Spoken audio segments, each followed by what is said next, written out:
Ready to go on a Monday. It is March, and we are already March the 3rd. And we bring in former Wolverine Jim Scarcelli, who has turned the calendar. He's focused in. We know March is about college basketball and Michigan football spring practice. Gar, that's what March means around here, right? Yeah, they're getting ready to get it started here in a minute and get things going, man. Enough of the weight room, enough running around, and they'll start hitting and figure out where you stand and get some questions answered.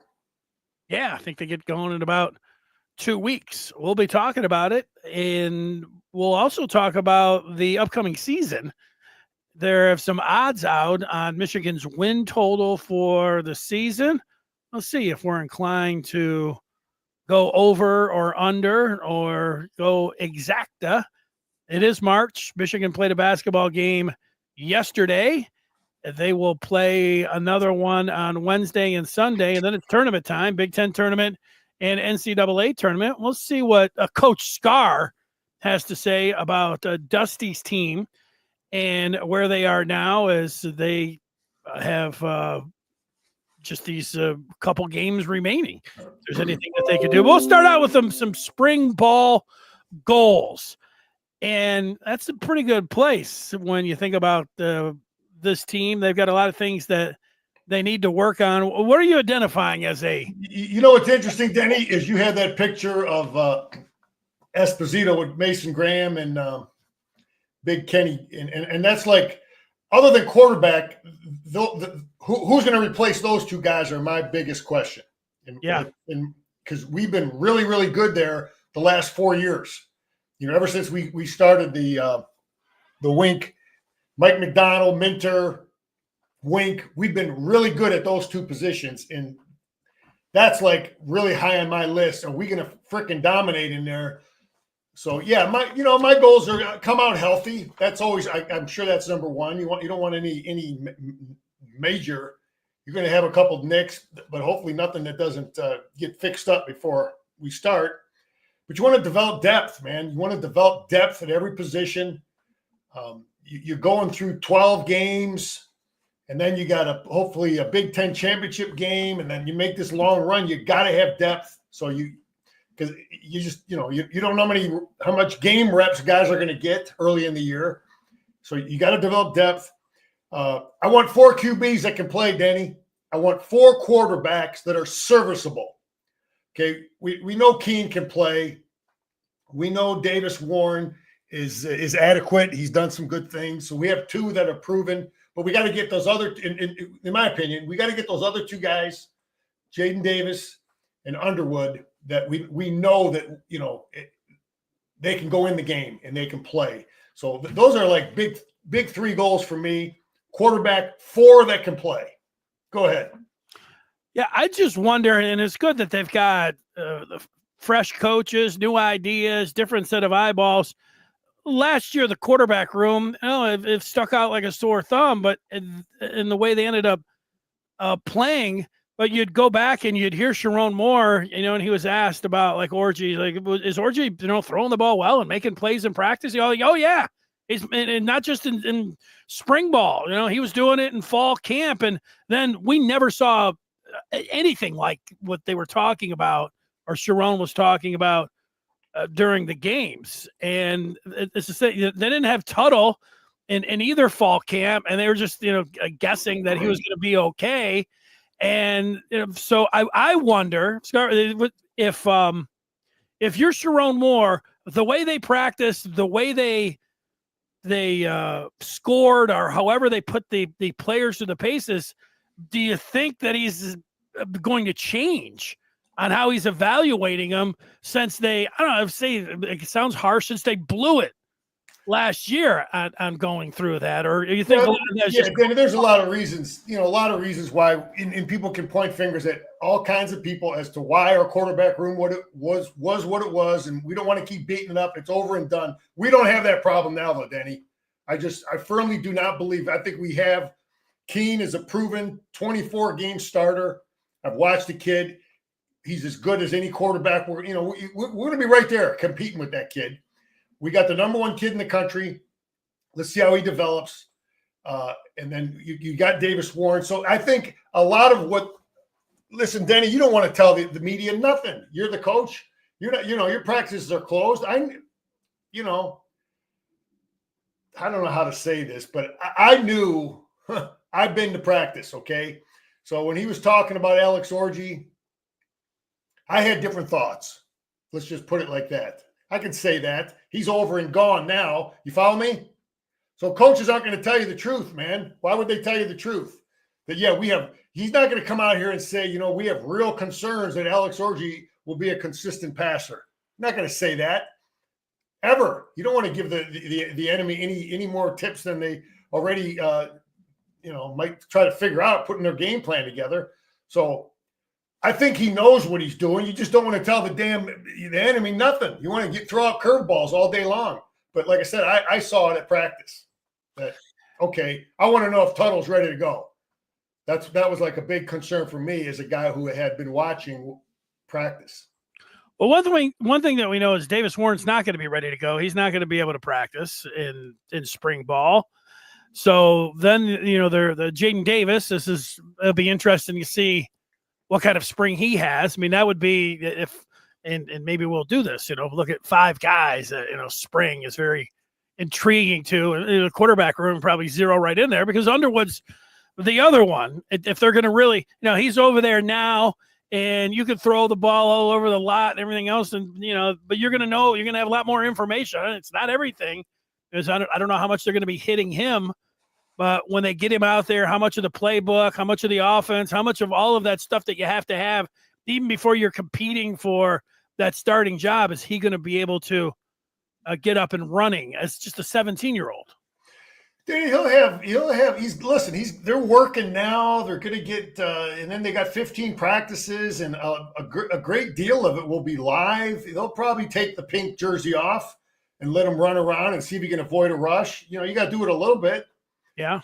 And he's going to develop, and, we'll see, man. I would just say we're hearing good things. That's kind of what we're hearing, that he looks really, some people I've talked to that are good sources, that he's really coming along, that he looks like the number one kid in the country.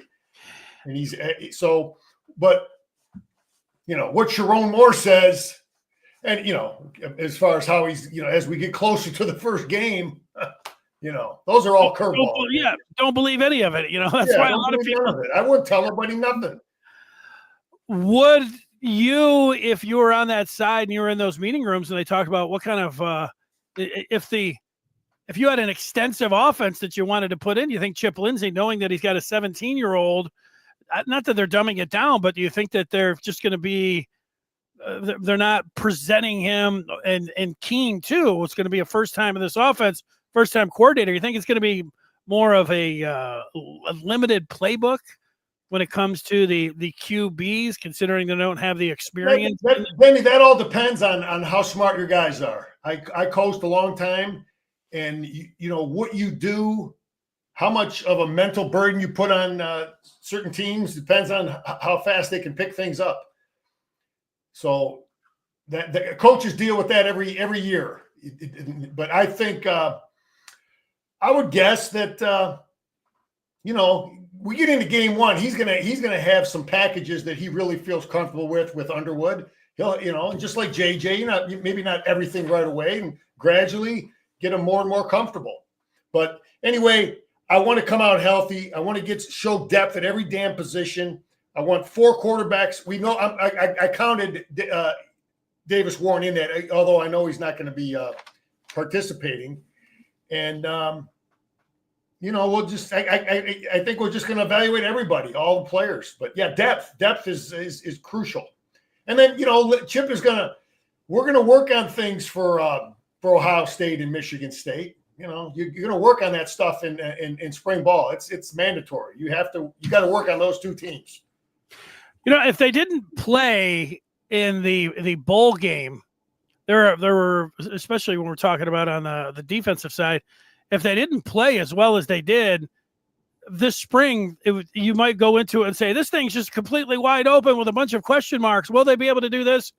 Will they be able to do that? But the defense looked so good, and the way they played against Alabama, and I think we can say that about the offensive too. Like that was the offensive line that they had. That's the offensive line that's coming back next year. And running backs, they're going to add some players like the kid from Alabama, Haynes, and things like that. But so there's a little bit where you feel like that you have, like, you're going back to the defensive tackles all the way back to 2021. That is a question mark. And a lot of the other spots, however, you saw guys play pretty well with their first shot. Yeah, I mean, real quick on defense, I want to see Barham. They're going to move him to the edge, so that's going to be new. I'm going to take a good look at him, but I think that position will be great. We're going to look at those inside D linemen. Linebacker is a big thing I'm looking at too, because they're moving Barham out. Who do they have faith in? They've got faith in somebody there for them to make that move out for Barham, okay? We don't know what it is. We're gonna find out when we look at the spring game and who's going to come out in the secondary.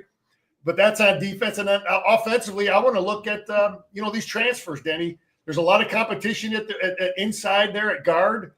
Are one of those guys going to challenge Crippen? And we'll see what, we look. You're thinking Sprague and Link, that they have a lot of confidence in those guys. But the two transfers on the offensive line are the guys I'm going to be really looking at. Where do they stack up? Where are they playing them at? What position are they playing them at? Yeah, I would like to see if there's any kind of separation with the wide receivers. If there's somebody that, I know McCulley, it'd be great if we're able to get a look at Donovan McCulley and he's out there catching passes from these QBs and he looks like a legitimate number one wide receiver. That's going to be something that, if they look like they have a legitimate number one wide out, that would be big to me. Yeah, that's something we're all looking for, is that we want a guy that's a problem. When Michigan puts the film on, when people put the film on and they got to play Michigan, just like when we had to play Ohio State, it's like, damn, I got to deal with number 4. We need a guy like that, man. Someone that they got to deal with that is a problem. So, but yeah, that's kind of where I'm at in terms of goals, what I want to find out, what I'm sure the coaches want to find out. And you looked, I did not see this, but you say that there is a win total out in Vegas. And there's the number for Michigan out of 12 games, 8.5. At first blush, were you ready to drain your account and put it all on the over? Or did there's a bunch of games that we should win, and then there's some, like we go to Nebraska. Well, we go to Oklahoma. Yeah. Oklahoma got a stud quarterback coming in, hostile place on grass, game 2. I almost want to put that as a 50-50 game. I mean, it's on the road, so you got to work that into your total. Going to Nebraska is probably a 60-40 game, Michigan. You know what I mean? I think we have a 60% chance of winning that football game. Is that about right, or you think it's higher? For Nebraska? Yeah, I say 50-50 with Oklahoma and about 60-40 with Nebraska. Yeah, I never like to say 50-50, so I'll give Oklahoma, because they're on the road, a little bit more of an advantage, maybe 55-45. For Nebraska? Well, for Oklahoma, I would think. Oh, for Oklahoma. And then and Nebraska, I feel like Michigan maybe that would be still the favorite there, but it depends probably how they perform against Oklahoma. What that percentage will be. But going into the season, that's the way I would look at it. I mean, the number is pretty good. We going to Michigan State will be a tough game. We got Washington at home. You could put, I kind of was hoping you had the schedule up, but I think it's a decent number. If I was pushed, I would say we're going to be over that number, because I think we're going to go to Oklahoma and put a damn good football team out there. Yeah, Oklahoma is probably 50-50. Nebraska 60-40 us. SC is another game that is probably 55 45 Michigan, maybe even 50-50. Yeah, and then Michigan State's it's still Michigan State. I don't think they have the talent we have. Maryland hired a defensive coordinator that was in the NFL a long time, so that'll be he's always giving us trouble, man. Them other games are home. Wisconsin's good. They got a good coach. Purdue's got a good coach. So, Denny, when I look at it, I think we're right there. If we stay healthy at the quarterback position, I think it's a good bet. The line is right where it needs to be. I'll speak for Michigan fans. Michigan fans are going to be disappointed if they don't win 10 games. 9 games is not going to get you into the college football playoff. Now, it would win this bet, if to win 9 games. But Michigan's goal, and after not having the kind of year that they had last year, people are going to be upset unless they make the college football playoff. So the 8.5, I think most Michigan fans are thinking over when it comes down to that, because they're thinking that they got to get to 10.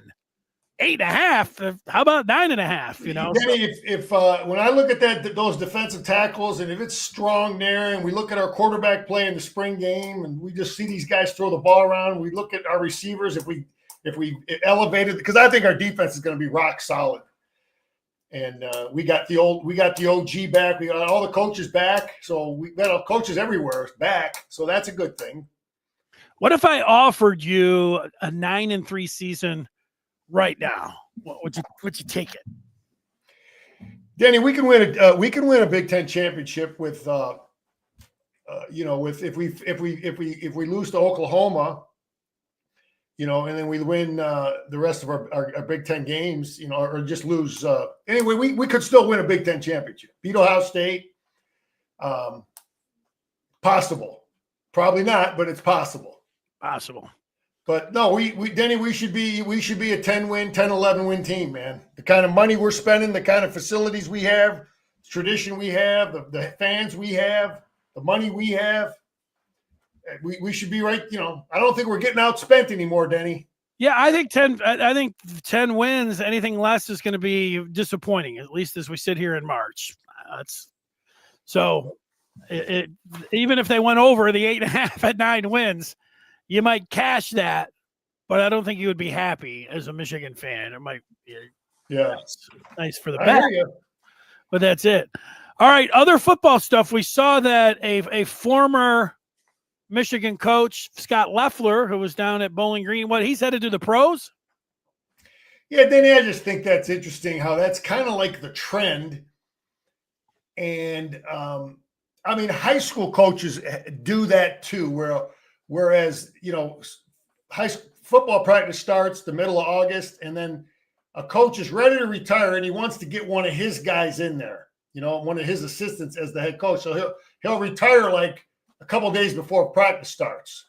You follow me? Yeah. And then the administration is forced to hire someone from on the staff. Okay, so Loeffler leaves now, and you worry about all those coaches. I looked at his staff. He's got Morrison over there, the old Michigan linebacker. He's been with him a long time. Steve Morrison, you remember him, right? Yeah. Anyway, so he left now, and you wonder what's the is he thinking that it'll force them to hire someone from within? Chip Kelly left late too to go be a coordinator with Ohio State. So anyway, I just I look at it and I feel bad for all those assistant coaches unless they get someone from within that keeps them. Let me ask you a trivia question. Scar, are you ready? Yeah. What state is Scott Loeffler from? Scott Loeffler, I've met him. I've talked to Scott. I'm trying to think where the hell he's from, man. Is he I was going to ask you. Is he Ohio? He is Ohio. That's right. Barberton. Yeah, he's Barberton. We're Barberton. And what is so big of a deal about Barberton, Ohio? Schembechler. You got it. There's another guy I played with, Larry Ricks, was from Barberton. So yeah, I know about that. But Scott's He worked with Urban Meyer. He worked, he's anyway. I thought he did a decent job there. How about Jim Harbaugh hiring Kirk Campbell? Yeah, how about that? I didn't, pros, you can have so many different guys on your staff, so you can bring him in. And Harbaugh's loyal to his guys. What do you think? Obviously, he likes him as a coach. So, good for Kirk Campbell. Yeah, I just, I just know that's you better network if you're a college coach. If you're a college pro football coach, you better have a network of guys, because these guys look after each other. You get fired, they're getting fired and promoted and fired, and you better have somebody helping out. So anyway, that's that. Denny, they're talking about a rule change. All right, with so many guys that are laying down and stopping the clock, faking injuries. Yeah. So basically, if you're hurt, you better figure out real quick that you're hurt and fall on the ground, because if the official spots the football ready to play and you fall down after that, you're going to have to use a timeout. And if you don't have any timeouts, it's going to be a 5-yard penalty. That's what they're contemplating right now. Now, I just know as a player, there's sometimes anyone who's played, sometimes you get you get hit, you get banged up, you get a little dinger here and there, whatever, and you're kind of wobbling around, and then you're not real sure right away, what the extent of an injury is sometimes, and you don't always think about falling on the ground right away. You say, okay, can I continue to play, or do I run off the field so the coach can get someone in there? So it's interesting how you really only have maybe, what is that? 12 seconds maybe that the ref spots the ball. It's a hard thing. Hey, look, how many people get hurt in football? You've watched enough games. I don't really recall it from Michigan, but you get the crowd sometimes booing a player that goes down because you're like, yeah, that guy's just faking. And, what if he's not? And it causes, that kind of thing. But, we've seen enough of it where, and what are you going to tell everyone? Hey, the coach, I remember in the Holiday Bowl, I intercepted a ball and I'm running and I got the ball in my arm. A guy undercut me and I fell and I landed right on the ball. But I hung on to the ball, and it was an interception, but I landed on the ball. I got the wind knocked out of me. So I'm laying on the ground, and you're trying to get up, and I just, anyway, I'm just thinking about that. I ended up laying there for a couple minutes. But my point is, you don't always know how quick you're going to be able to get off the ground if something like that happens. You picked off Robbie Bosco? That's right. That's a nice one. Yeah. Maybe we'll bring the film out here, get some old school Scar film. Let's do it. Get the telescope going. Yeah, I want to see you intercepting Robbie Bosco, sacking him. Yeah, that would be nice. How much of the combine does a former coach like yourself, watch over a weekend? Well, you take a look. I take a look at it, and it's it gets back to the old memories I had as a player going to Michigan's camp, where that's so important. They want the measurables. How tall are you? How fast are you? How high can you jump? They're looking at athletic ability. And then it used to frustrate me as a high school coach. I had real good players that maybe weren't fast enough or weren't tall enough. But it's interesting how the trend now is so many guys are not doing certain drills, certain tests. Yeah, well, guys that are locked in are not doing it. How about Donovan Edwards? He had I don't want to say great combine, but he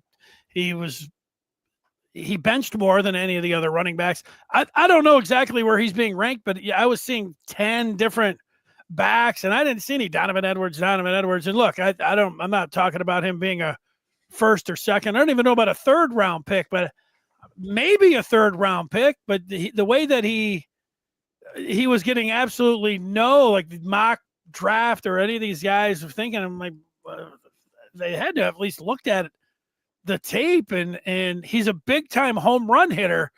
People acting like he wasn't going to get drafted at all, but he goes out there and he has a hell of a combine. I think that puts him somewhere. Well, combines again, those are there's no contact there. It's a different deal. It's what do you put out like Mason Graham says. Mason Graham ain't doing nothing in the combine. No. He's not winning anything over there. Maybe the bench press he'll represent pretty good. He'll do good in the interviews, but the coaches have to make those decisions. They're looking at all that stuff. It's just little bits of information that add to your decision making. How fast is he? How athletic? But I think the big thing those coaches are looking at when they're doing those, just being able to interact with the kid. Being able to interact with the kid, tell them, okay, we're doing this drill this way, and see how the kid takes coaching. If you hurt and stop play, you have to sit out for the drive. I think that would make sense.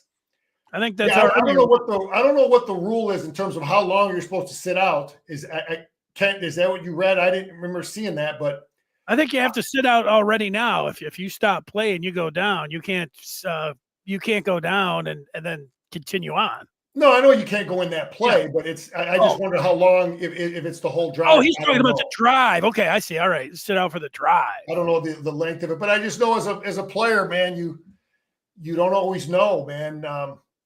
If you're going to be able to line up and go another play, do you need to run off the field, or do you need to lay down, man? So I don't know, man.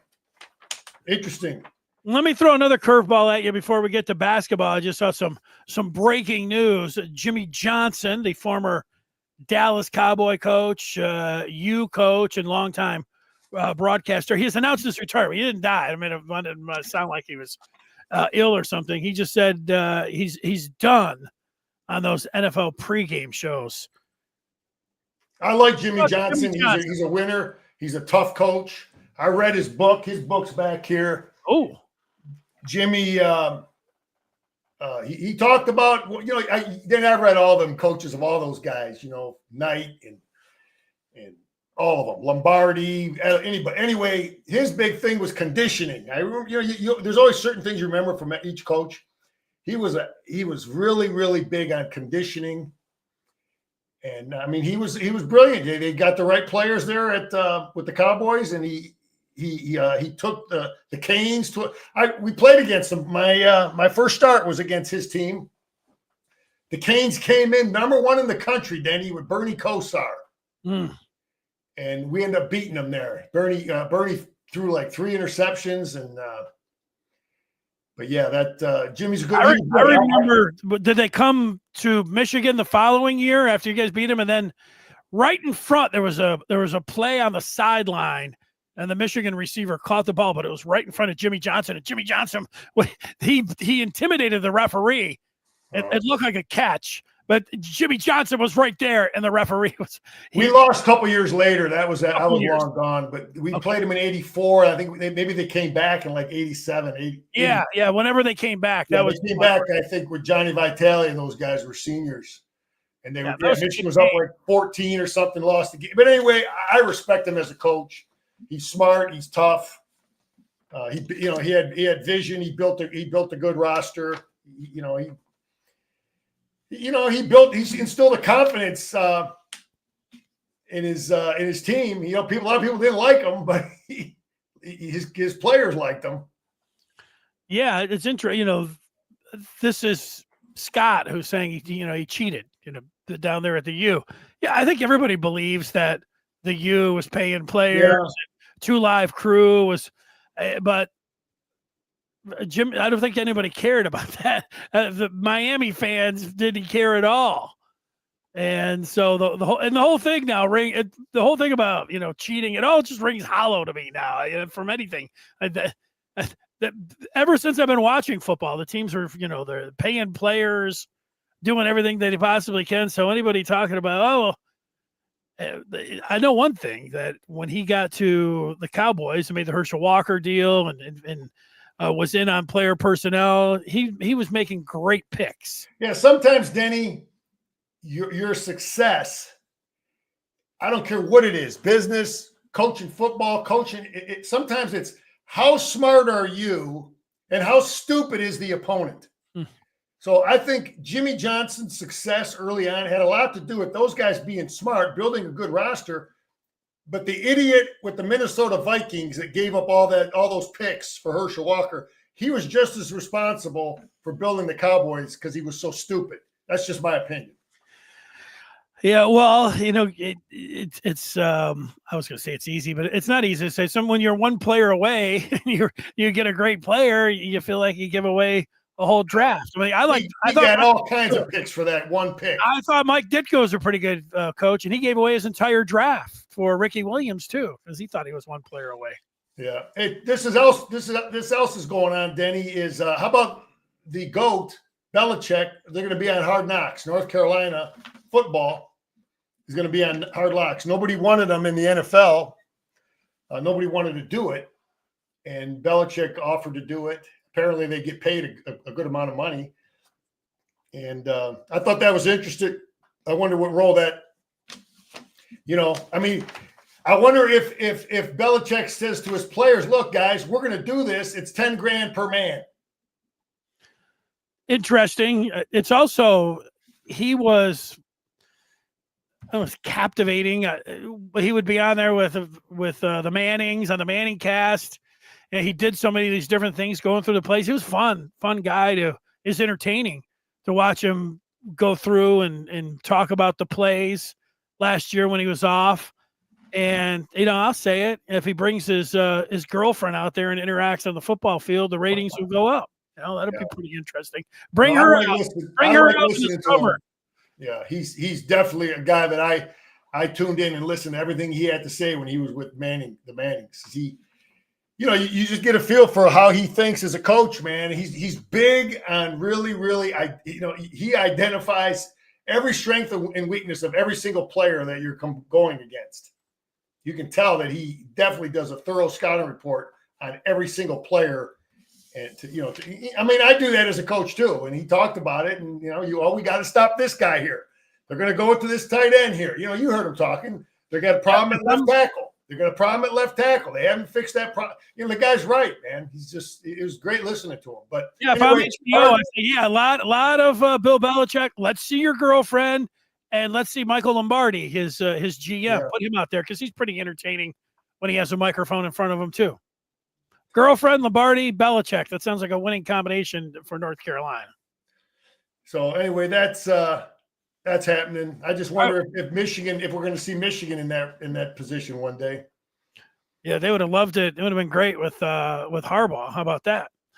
Let's get to basketball. I do want to remind everybody, this is Rivals.com. This is the Maize and Blue Review. You want to know what's going on with recruiting, maybe on the basketball front, certainly spring football, everything, movers and shakers there. How do you get the latest and most accurate information? It is by joining up the Maize and Blue Review. You can get instant access, immediate access today by going to michigan.rivals.com. That's how you get it done. And now we go to Michigan basketball, and they had the disappointing loss yesterday. They just have 2 games remaining in this regular season. Wednesday, the home finale versus Maryland. Then it's up to East Lansing on Sunday. Then it's the Big Ten tournament. Then it's the NCAA tournament. What's your overall feeling on the team? Denny, listen, we started out the year. We seemed like a team that was real hard to defend. We were turning it over a lot, and then we seemed to straighten things out. We look like a team. There's some players that really seem to have lost confidence in their ability to shoot the ball. I don't know if people are figuring out where a lot of our sets are. They're defending us pretty darn good. We've got some guys that really are lacking confidence in their ability to shoot the ball. Rutgers came down. We played, I talked about it. You get the bank shot. I mean, how many goddamn 3-point shots off the backboard are we going to face this year? Can't believe it. Illinois had 2 of them. Illinois is a good team. Illinois is a damn good team. I'm a big fan of Underwood. He's a good coach. Michigan State was just we're getting beat on the boards. Danny, I think Walters being out hurts our depth. We almost look like a tired team. I don't know what the hell if we're practicing too hard. I don't know, but we look. I think that's a factor there that we need another big body in there. Maybe just a 3-man rotation with Cheddar, Golden and the big guy. So yeah, I don't know, Denny. It's a little frustrating the way we played yesterday. That was one of our worst performances at home. And now we got a tough Maryland team. Maryland is good, athletic, real good players. They got size, they got shooters. And you want to play your best basketball now, and we're just not doing it. Yeah, well, you got to be able to shoot better, and you got to be able to do better at the free throw line, and you got to play better defense, and you've got to rebound. You're not going to win many games if you're not doing those, and those are the things that you look at.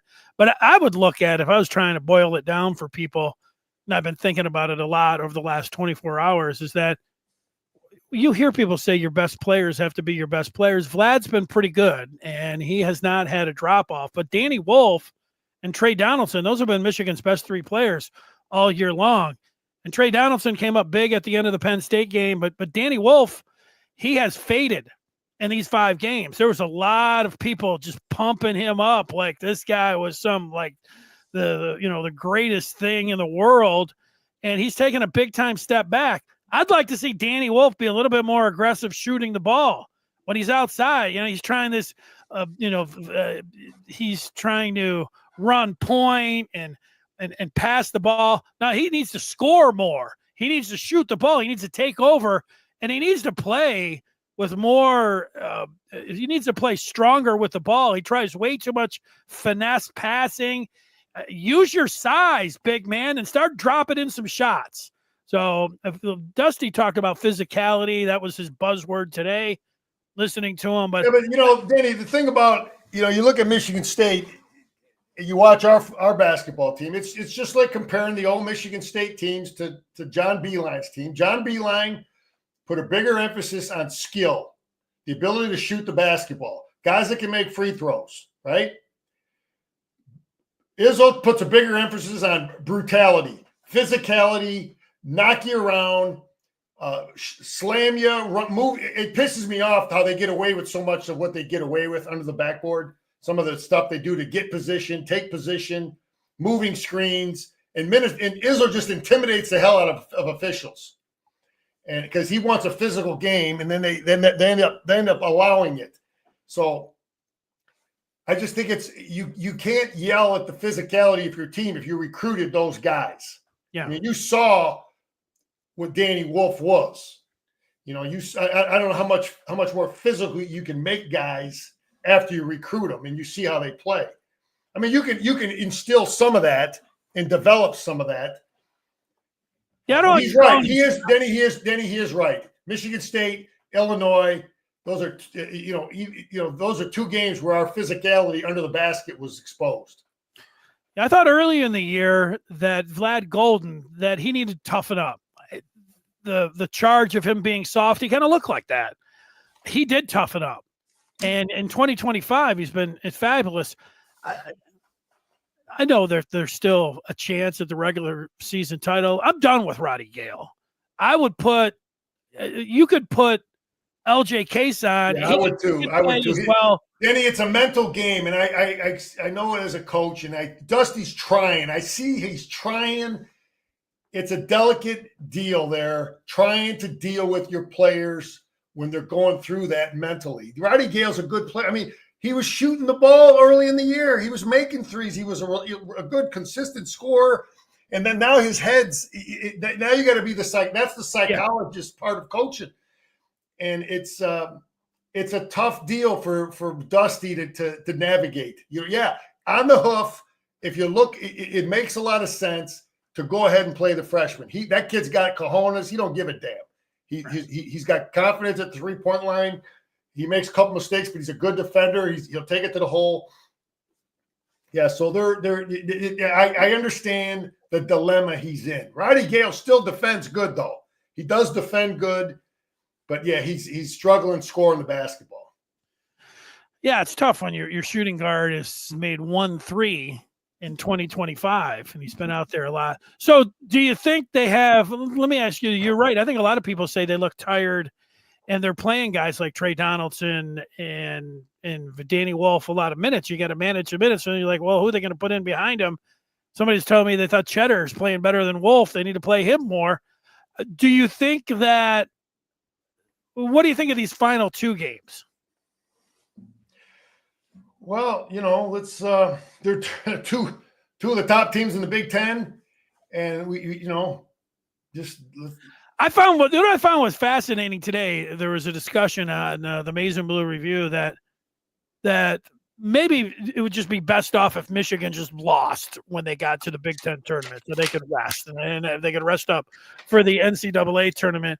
And the first thing I say is, well, what a soft fan base, you guys. But, people are watching this team and they look tired and they're looking for answers. And no, yeah, you'd like to win the Big Ten tournament. Then you'd like to go in with what you think maybe would be momentum into the NCAA tournament. But if you play 3 straight days and they position themselves in order to play, they get a double bye. They've clinched that. So I would say they put themselves in position, and it's great to win. It's almost as impressive as winning a regular season. I don't know. It's crazy. It's that narrative. I have never heard that before. Well, that's fan talk. No, you're not the first guy to say it. I just heard it from Charles Barkley a couple days ago, talking about Auburn and some of these teams in the SEC. I'm not sure which team he was talking about. Yeah. He said, "Why play 3 brutal games in a row? Get ready for the." I couldn't believe he was saying it on national television. Basically saying to the coach, just dump the tournament and lay down, and who gives a damn if, that's what he basically said. Well, and I think you got to be careful, because just think about this. Now, Michigan State plays on Thursday. So, Michigan, they will go in. They still have a chance, actually, if somehow Iowa, stranger things have happened, Iowa could beat Michigan State, and Michigan could beat Maryland, and it could set up for Michigan getting a piece of the regular season title. But what if Michigan loses, or Michigan State wins on Thursday? Would you want to rest your players? Yeah, but then it's also could affect your seed. What's that? You win a couple Big Ten tournament games, it could affect your seed. It can help you. I agree with that. Plus, what if you actually beat Michigan State on Sunday? What if you actually went through? You only have to play 3 games because you get the double bye. What if you actually met Michigan State in the championship game and you beat them 2 out of 3 years, or 2 out of 3 games? They won the regular season. That's a really nice crowning achievement. To me, that's a nice goal. Then if people are going to have this kind of talk and it's legitimate talk, then they should just scrap the damn tournament. Bobby Knight hated it. I remember Bobby Knight talking about it 20-some years ago. He's like, we just played 20 freaking games. What the hell do we need a tournament for? It's just a money grab.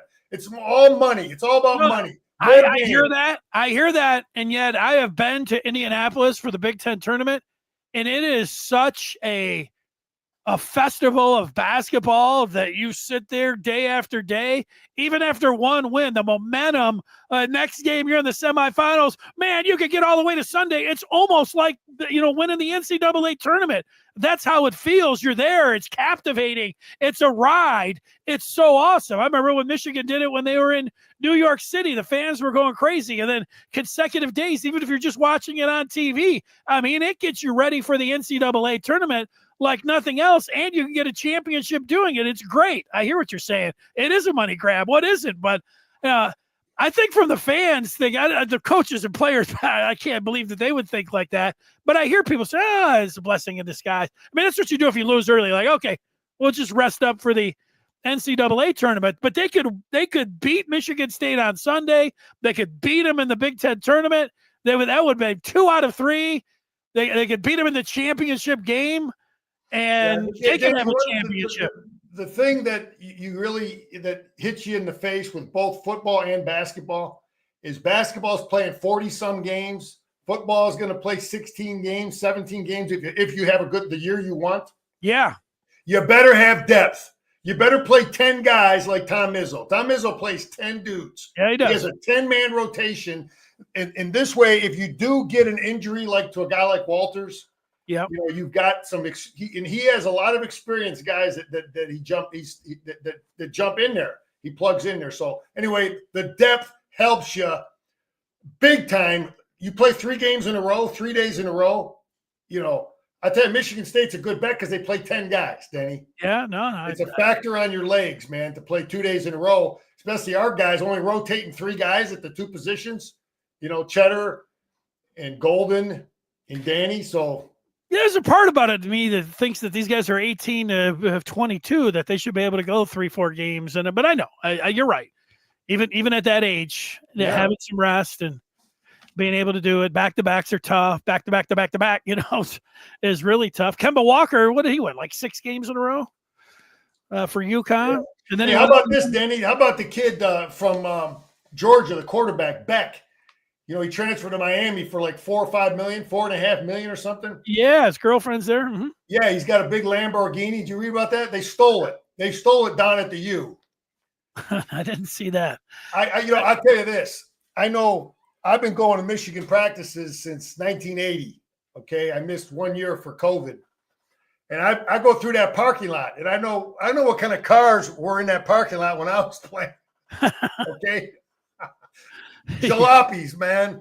Jalopies. And that's kind of been the trend for a long time, right? But you noticed like the last 10 years or so that you were seeing a lot more new cars. There was a definitely a step up in compared to the 80s and 90s, the jalopies that were rolling in my era. I remember Harbaugh had a beat up Volkswagen. I had a beat up Nova. But anyway, this kid's driving Lamborghinis, and you see there's some cars in that Michigan parking lot now. I guarantee you.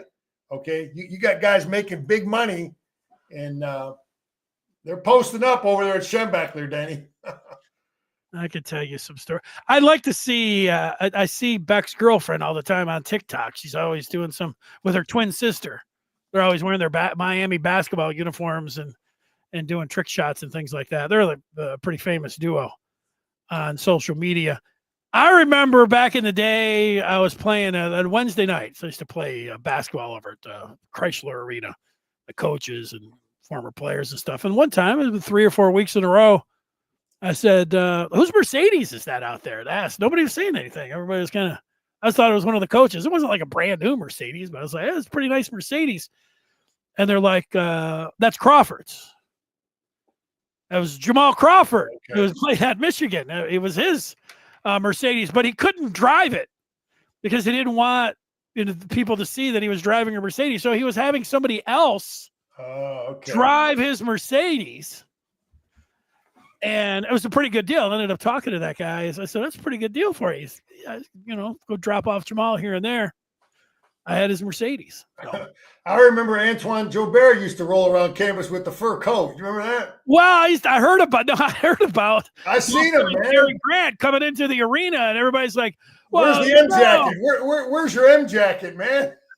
Yeah, what's Ed Martin? Who's Ed Martin? I don't know. Even back then, they're like, "Who's Ed Martin? Where are you getting?" Danny, I used to. My boy had a hookup. We used to play at Chrysler. I remember playing with Sean Higgins. I played high school basketball. I was decent. Yeah. Sean Higgins was in another planet, man. I played against that dude. Those guys are playing at a whole nother level, man. Above the rim. He had, he played in the NBA a little bit, but yeah, Sean Higgins was, he was special, man. Because I played with Glenn Rice and some of those guys down there. They used to play at the CCRB and God, I can't remember the name of the other. Anyway, playing basketball against football players.